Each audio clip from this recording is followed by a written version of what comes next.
আসসালামু আলাইকুম। পঞ্চম শ্রেণীর প্রিয় শিক্ষার্থীবৃন্দ, আশা করি সবাই ভালো আছো। আজকে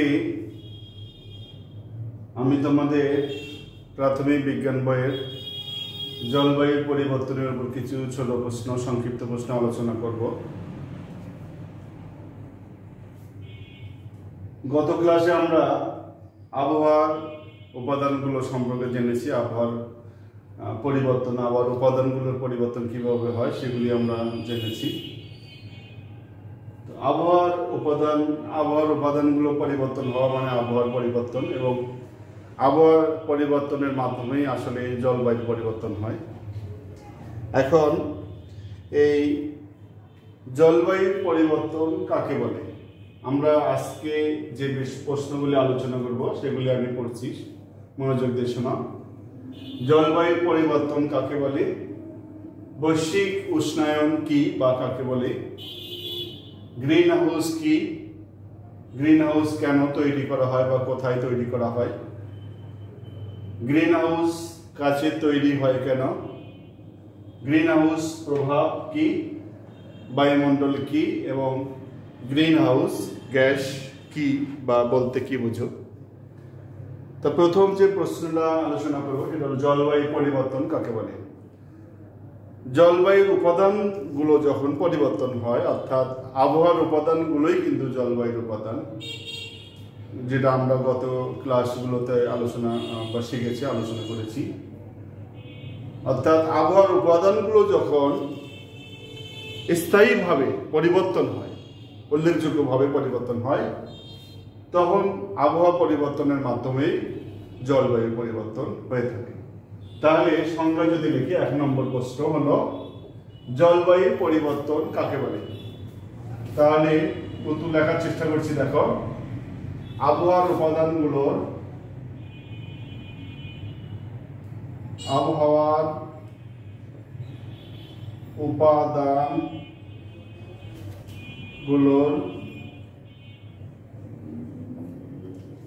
উল্লেখযোগ্য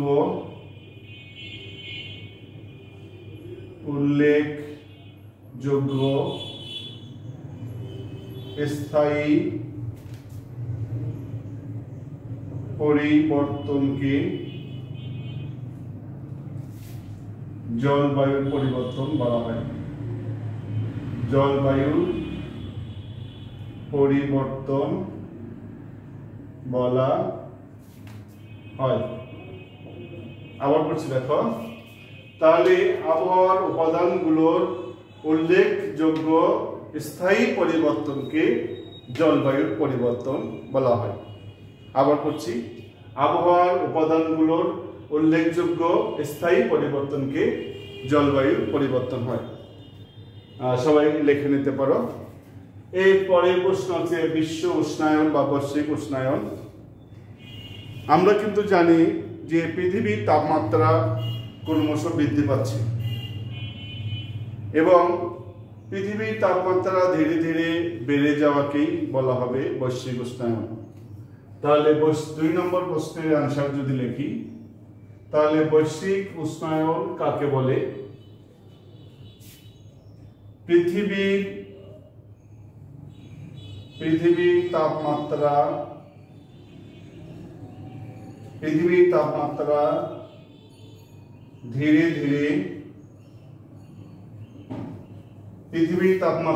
ধীরে ধীরে বৃদ্ধি পাওয়াকে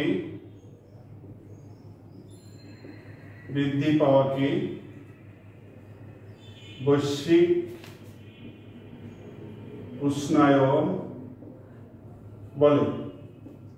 আবার বলছি, দেখো, পৃথিবীর তাপমাত্রা ধীরে ধীরে বৃদ্ধি পাওয়াকে বা বেড়ে যাওয়াকে বৈশ্বিক উষ্ণায়ন বলে।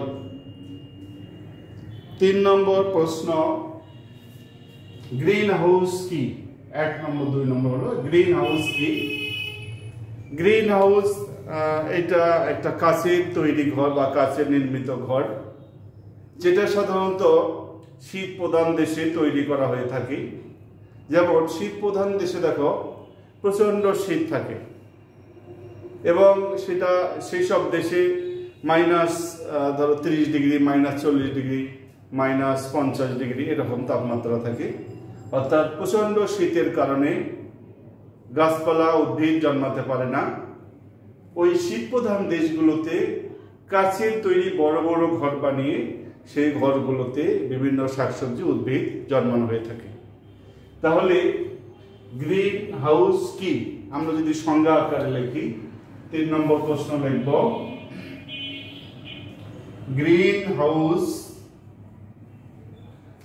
হাউস একটি কাচের নির্মিত ঘর যা ভিতরে সূর্যের তাপ আটকে রাখে।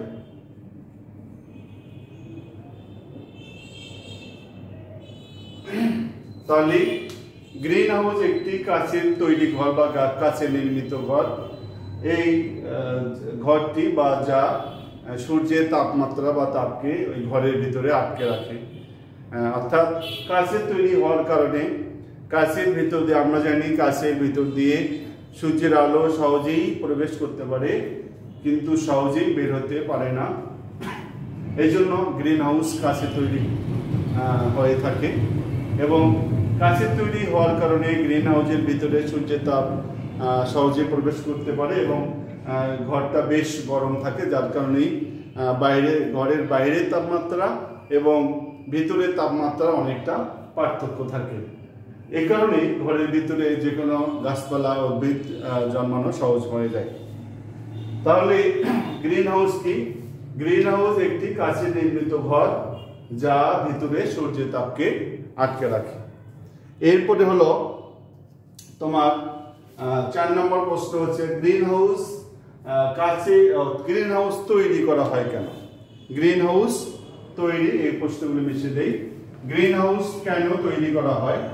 এটা সাধারণত এর আগেই বললাম যে শীত প্রধান দেশগুলোতে, অর্থাৎ পৃথিবীর যেসব দেশে প্রচুর শীত থাকে, বছরের বেশিরভাগ সময় সূর্যের আলো সূর্যের তাপ দেখা যায় না, প্রচণ্ড শীত থাকে, সেই সব দেশে এই গ্রিন হাউসের মাধ্যমে বিভিন্ন উদ্ভিদ জন্মানো হয়ে থাকে। তাহলে গ্রিন হাউস কেন তৈরি করা হয়? 4 নম্বর প্রশ্নের উত্তর লেখার চেষ্টা করব। তাহলে শীত প্রধান দেশগুলোতে বা অঞ্চলগুলোতে প্রচণ্ড শীতের কারণে, শীত প্রধান দেশগুলোতে বা অঞ্চলগুলোতে প্রচণ্ড শীতের কারণে গাছপালা মরে যায় বা জন্মাতে পারে না। তাই গ্রিন হাউস তৈরি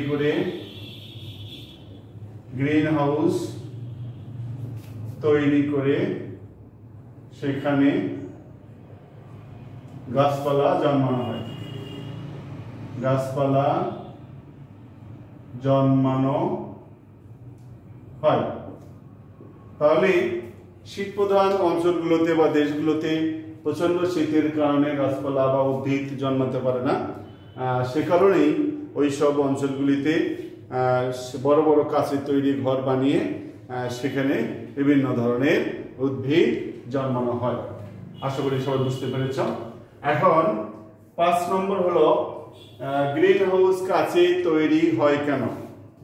গ্রিন হাউস কাচে তৈরি করা হয় কারণ কাচ আমরা জানি যে তাপ কুপরিবাহী একটা পদার্থ, অর্থাৎ এই কাচের ভিতর দিয়ে সূর্যের তাপ বা আলো সূর্যের তাপ সহজেই ঢুকতে পারে কিন্তু সহজেই বের হতে পারে না, তাই গ্রিন হাউস কাচের তৈরি হয়।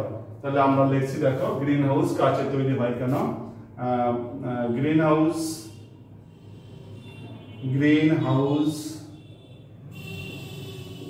হাউসের কাচের ভিতর দিয়ে সূর্যের তাপ সহজেই ঢুকতে পারে কিন্তু সহজেই বের হতে পারে না, বের হতে পারে না, তাই গ্রিন হাউস কাচের তৈরি হয়, কাচের তৈরি হয়। আবার বলছি দেখো, গ্রিন হাউসের দেয়াল কাচের তৈরি, এই কাচের ভিতর দিয়ে সূর্যের তাপ সহজেই ঘরের ভিতরে ঢুকতে পারে এবং সহজেই তা বের হতে পারে না, যার কারণেই গ্রিন হাউস সাধারণত কাচের তৈরি করা হয়। আশা করি বুঝতে পেরেছো সবাই। এরপরে প্রশ্ন হচ্ছে গ্রিন হাউস প্রভাব কি? তাহলে এই যে কাচের ঘর বানিয়ে, বড় বড় ঘর বানিয়ে তোমার উদ্ভিদ গাছপালা জন্মানো হয়, তাহলে এই ঘরের ভিতরে যখন কাচ ভেদ করে সূর্যের তাপ প্রবেশ করে, এইটা সহজে বের হতে পারে না, তখন আস্তে আস্তে দেখা যায় যে কাচের ঘরটা গরম হতে থাকে, বেশ গরম হয় এবং ঘরের বাহিরের তাপমাত্রার সাথে ভিতরের তাপমাত্রা অনেকটা পার্থক্য বা বেশি হয়, যার কারণে সেখানে বিভিন্ন ধরনের উদ্ভিদ বা গাছপালা জন্মানো সহজ হয়। এখানে প্রশ্ন আছে গ্রিন হাউস অর্থাৎ কাচের ঘরের ভিতরে পৃথিবীর তাপমাত্রা। তাহলে এখানে একটা জিনিস খেয়াল করো, তাহলে তোমার এই যে কাচের ঘরের ভিতরে যেভাবে কাচের দেয়ালের কারণে সূর্যের তাপ সহজেই প্রবেশ করতে পারে, বের হতে পারে না, ঘরটা বেশ গরম থাকে, সে একই প্রক্রিয়ায় দেখো পৃথিবী, আমাদের যে পৃথিবীটা আছে, পৃথিবীর চারিদিকে কিন্তু বায়ু স্তর আছে কিনা? হ্যাঁ, তাহলে পৃথিবীর চারিদিকে এরকম বায়ু স্তর আছে, অর্থাৎ পৃথিবীটা এখানে কিন্তু ঝুলন্ত অবস্থা দেখানো হয়েছে। তাহলে পৃথিবীর চারপাশে এরকম বায়ুর স্তর আছে, তাহলে পৃথিবীর চারপাশে বায়ুর স্তরকে বলা হবে বায়ুমণ্ডল। এখন এই যে বায়ুর স্তর আছে, বায়ুর স্তর অর্থাৎ বায়ুর কিছু উপাদান আছে, যেমন অক্সিজেন বায়ুর একটি উপাদান, তারপরে নাইট্রোজেন, কার্বন ডাই অক্সাইড, এগুলি বায়ুর উপাদান। তার মধ্যে আমি কার্বন ডাই অক্সাইডের কথা বলি, কার্বন ডাই, তারপর অক্সাইড, এছাড়াও জলীয় বাষ্প আছে, ধূলিকণা আছে, অন্যান্য উপাদান রয়েছে। তাহলে কার্বন ডাই অক্সাইডের কথাটা আমি বলতে চাচ্ছি, সেটা হলো তাহলে কার্বন ডাই অক্সাইড বায়ুমণ্ডলের একটি উপাদান এবং যার পরিমাণ তোমার হলো 0.03%, শতকরা 0.03 ভাগ কার্বন ডাই অক্সাইড বায়ুমণ্ডলে রয়েছে, মানে পরিমাণে অত্যন্ত কম। আর এই কার্বন ডাই অক্সাইড ব্যবহারটা আমি তোমাদের বলি, আমরা যারা প্রাণী, এরা আগের অধ্যায়গুলো অনেকবার আলোচনা করে হয়েছে, প্রাণীরা বায়ুমণ্ডল থেকে তোমার অক্সিজেন গ্রহণ করে এবং কার্বন ডাই অক্সাইড ত্যাগ করে। তাহলে এই কার্বন ডাই অক্সাইড কিন্তু একটি বিষাক্ত গ্যাস, এটা আমাদের জন্য ক্ষতিকর এবং অক্সিজেন আমাদের জন্য সুবিধাজনক এবং প্রয়োজনীয় বেশি। তাহলে কার্বন ডাই অক্সাইডের আরেকটি কাজ হলো বায়ুমণ্ডলে যেহেতু সীমিত পরিমাণে থাকে, তাহলে এখানে দেখো পৃথিবীর যে বায়ুমণ্ডল সূর্যের তাপ ভেদ করে, অর্থাৎ সূর্যের তাপ ভেদ করে সূর্যের তাপ পৃথিবীর বায়ুমণ্ডলকে ভেদ করে পৃথিবীতে আসে। এখন এই পৃথিবীটা সূর্যের যে পরিমাণ তাপ পৃথিবীতে আসে, পুরো তাপটা পৃথিবীটা গ্রহণ করতে পারে না, কিছু তাপ ছেড়ে দেয়, সন্ধ্যার দিকে কিছু তাপ ছেড়ে দেয়। তাহলে এই বায়ুমণ্ডলে যখন কার্বন ডাই অক্সাইডের পরিমাণটা বেড়ে যাবে, তাহলে পৃথিবী রাতের বেলায় বা সন্ধ্যাবেলায় যে পরিমাণ তাপ বিকিরণ করে, ছেড়ে দেয়, নির্গত করে, তাহলে সেই তাপটা পৃথিবীর বায়ুমণ্ডলকে ভেদ করে চলে যেতে মহাশূন্যে যেতে পারে না, যার কারণে ওই অতিরিক্ত তাপটা পৃথিবীতেই থেকে যায়। এইভাবে আস্তে আস্তে বায়ুমণ্ডলে যখন কার্বন ডাই অক্সাইডের পরিমাণটা বেড়ে যেতে থাকে, তাহলে পৃথিবীর তাপমাত্রা ক্রমশ এইভাবে বৃদ্ধি পেতে থাকে। আর পৃথিবীর তাপমাত্রা এইভাবে ধীরে ধীরে বৃদ্ধিটাকে বলা হয়েছে, আমরা এর আগে লিখেছি, বৈশ্বিক উষ্ণায়ন। তাহলে পৃথিবীর তাপমাত্রা ধীরে ধীরে বেড়ে যাচ্ছে, এই বেড়ে যাওয়াকে বলা হচ্ছে বৈশ্বিক উষ্ণায়ন। আর এই যে তোমার দেখো কাচের তৈরি ঘর অর্থাৎ গ্রিন হাউসের মতো পৃথিবীর তাপমাত্রা, যেমন ওখানে ছিল কাচের দেয়াল, আর এখানে দেয়ালটা কিসের? কার্বন ডাই অক্সাইডের দেয়াল। হ্যাঁ, তাহলে পৃথিবীর চারপাশে কার্বন ডাই অক্সাইডের দেয়ালটা যদি মজবুত হয়, শক্ত হয়, অর্থাৎ বায়ুমণ্ডলে যদি কার্বন ডাই অক্সাইডের পরিমাণটা বৃদ্ধি পায়, তাহলে পৃথিবীর যে অতিরিক্ত তাপ সেটা ওই বায়ুমণ্ডলকে ভেদ করে চলে যেতে পারে না, এটা পৃথিবীতে থেকে যায়। এভাবে আস্তে আস্তে পৃথিবীর তাপমাত্রাটা বৃদ্ধি পেতে থাকে। তাহলে কাচের ঘরের মতো পৃথিবীর তাপমাত্রাও কি হচ্ছে? বৃদ্ধি পাচ্ছে। তাহলে এই বৃদ্ধি পাওয়ার যে ঘটনা সেটাই হবে গ্রিন হাউস প্রভাব। আমরা যদি সংজ্ঞা আকারে লিখি যে গ্রিন হাউস প্রভাব বলতে কি বোঝো, তাহলে লিখব কাচের ঘরের মতো পৃথিবীর তাপমাত্রা বৃদ্ধির প্রভাবকে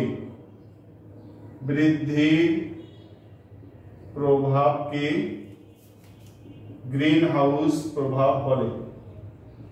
গ্রিন হাউস প্রভাব বলে। আবার বলছি, দেখো, কাচের ঘরের মতো পৃথিবীর তাপমাত্রা বৃদ্ধির প্রভাবকে গ্রিন হাউস প্রভাব বলে। তাহলে বন্ধুরা, গ্রিন হাউস প্রভাবটা আমরা বুঝতে পেরেছি। কাচের ঘরের ভিতরে যেভাবে তাপমাত্রা বৃদ্ধি পায় কাচের কারণে, একইভাবে পৃথিবীর বায়ুমণ্ডলে থাকা কার্বন ডাই অক্সাইডের কারণেও পৃথিবীর তাপমাত্রা কিছু অংশ পৃথিবীতে থেকে যায়। এভাবে পৃথিবীর তাপমাত্রাটা ধীরে ধীরে বৃদ্ধি পাচ্ছে। তাহলে আমরা বৈশ্বিক উষ্ণায়ন জানলাম, গ্রিন হাউস প্রভাব কি সেটা জানলাম, এবং গ্রিন হাউস কি সেটাও জানলাম। এরপরে বায়ুমণ্ডলের সঙ্গে মাঝে আমি অলরেডি দেওয়া হয়ে গেছে, দেখো, অর্থাৎ পৃথিবীর চারিদিকে বায়ুর যে স্তর ছড়িয়ে আছে, বিস্তৃত অবস্থায় আছে, সেটাকে বলা হবে বায়ুমণ্ডল। অর্থাৎ পৃথিবীর চারিদিকে বায়ুর আবরণকে বা বায়ুর স্তরকে আমি যদি সংজ্ঞাটা লিখি, 7 নম্বর হলো বায়ুমণ্ডল কাকে বলে? পৃথিবীর চারিদিকে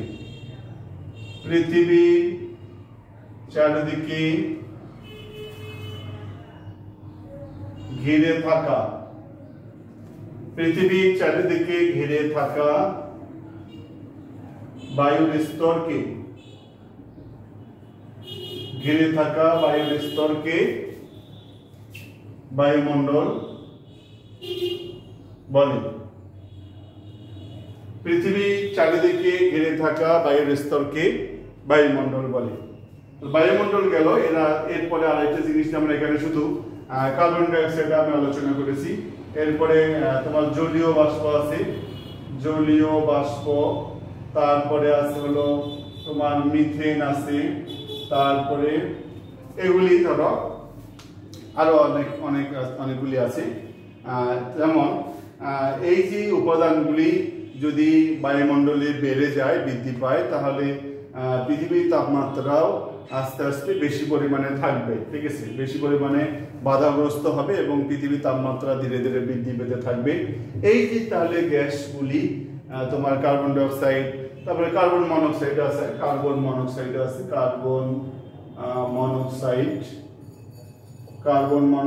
die oxide, carbon monoxide, methane, জলীয় বাষ্প, এগুলির কারণে কিন্তু পৃথিবীর তাপমাত্রাটা পৃথিবীতে থেকে যাচ্ছে। তাহলে এই যে গ্যাসীয় উপাদানগুলি আছে, এগুলি কিন্তু পৃথিবীর তাপমাত্রা বৃদ্ধির জন্য দায়ী। ঠিক কেনা বলো? তাহলে পৃথিবীর তাপমাত্রা বৃদ্ধির জন্য দায়ী এই যে গ্যাসগুলি, এগুলিকে বলা হবে গ্রিন হাউস গ্যাস। আবার বলছি, পৃথিবীর তাপমাত্রা বৃদ্ধির জন্য দায়ী যে সকল গ্যাস, সেগুলিকে বলা হবে গ্রিন হাউস গ্যাস। তাহলে এটা শেষ প্রশ্ন আমার, গ্রিন হাউস গ্যাস কাকে বলে? লেখার চেষ্টা করছি, দেখো, গ্রিন হাউস গ্যাস তাহলে পৃথিবীর তাপমাত্রা বৃদ্ধির জন্য দায়ী সকল গ্যাসকে গ্রিন হাউস গ্যাস বলে বা বলা হয়। পৃথিবীর তাপমাত্রা বৃদ্ধির জন্য দায়ী সকল গ্যাসকে গ্রিন হাউস গ্যাস বলে। যেমন এগুলি উদাহরণ দেবো: carbon die oxide, carbon monoxide, জলীয় বাষ্প, মিথেন ইত্যাদি। তাহলে আজকে আমি আমার প্রশ্নগুলি আরেকবার মনে করে দিচ্ছি বন্ধুরা। দেখো, প্রথম হলো জলীয় বাষ্প, জলবায়ু পরিবর্তন আমরা দেখেছি। আবহাওয়ার উপাদানগুলির উল্লেখযোগ্য স্থায়ী পরিবর্তনই হলো জলবায়ু পরিবর্তন। বৈশ্বিক উষ্ণায়ন অর্থাৎ পৃথিবীর তাপমাত্রা ধীরে ধীরে বৃদ্ধি পাচ্ছে, এই তাপমাত্রা বেড়ে যাওয়াটাই হলো বৈশ্বিক উষ্ণায়ন। 3 নম্বর হলো গ্রিন হাউস। কি এটা? গ্রিন হাউস হলো কাছে নির্মিত ঘর যা ভিতরে সূর্যের তাপকে আটকে রাখে। 4 নম্বর প্রশ্ন ছিল গ্রিন হাউস কেন তৈরি করা হয়? কারণ শীত প্রধান দেশে প্রচণ্ড শীতের কারণে গাছপালা জন্মাতে পারে না, যার কারণে প্রচণ্ড শীত প্রধান দেশগুলিতে কাচের তৈরি ঘর বানিয়ে সেখানে গাছপালা জন্মানো হয়। তারপরে কাচের গ্রিন হাউস কাচের তৈরি হয় কেন? কাচের ভিতর দিয়ে তোমার সূর্যের তাপ সহজেই প্রবেশ করতে পারে কিন্তু সহজেই বের হতে পারে না, যার কারণে গ্রিন হাউসগুলি কাচের তৈরি করা হয়। তারপরে গ্রিন হাউস প্রভাব আমি ছবিতে দেখিয়ে দিয়েছি। দেখো যে কাচের ঘরের মতো পৃথিবীর তাপমাত্রাও আসলে ধীরে ধীরে বৃদ্ধি পাচ্ছে। এই জন্য ওই কাচের ঘরের সাথে সম্পর্ক আছে বিধায় আমরা এই ঘটনাকে ওই গ্রিন হাউসের সাথে নামকরণ মিল রেখে গ্রিন হাউস প্রভাব বলা হয়েছে। এরপরে হলো বায়ুমণ্ডল। আমরা জানি আমাদের পৃথিবীর চারিপাশে বায়ুর যে আবরণ, বায়ুর যে স্তর সেই ঘিরে আছে, সেটাই হবে বায়ুমণ্ডল। আর গ্রিন হাউস গ্যাস, তাহলে পৃথিবীর তাপমাত্রা বৃদ্ধি পাওয়ার জন্য দায়ী যে সকল গ্যাস, অর্থাৎ যে সকল গ্যাসের কারণে পৃথিবীর তাপমাত্রা বৃদ্ধি পাচ্ছে সেই গ্যাসগুলিকে বলা হবে গ্রিন হাউস গ্যাস। তাহলে আমার আজকের এই যেগুলি ছোট সংক্ষিপ্ত প্রশ্ন আমি আলোচনা করলাম, আশা করি বন্ধুরা সবাই বুঝতে পেরেছে এবং এগুলি সবাই মুখস্থ করে নেবে। এবং আগামী ক্লাস আমরা অবশ্য সিলেবাসের প্রায় শেষের দিকে, আমরা 12তম অধ্যায় আমাদের ক্লাস আজকে হলো, এরপরে 13, 14 দুটো অধ্যায় বাকি আছে। তো আশা করি আমার ক্লাস তোমাদের ভালো লেগেছে এবং তথ্যগুলি বা সংক্ষিপ্ত প্রশ্নগুলি সবাই আয়ত্ত করার চেষ্টা করবে। এবং আগামী ক্লাস পর্যন্ত সবাই ভালো থাকো, সুস্থ থাকো, সবার সুস্বাস্থ্য এবং মঙ্গল কামনা করছি। আল্লাহ হাফেজ।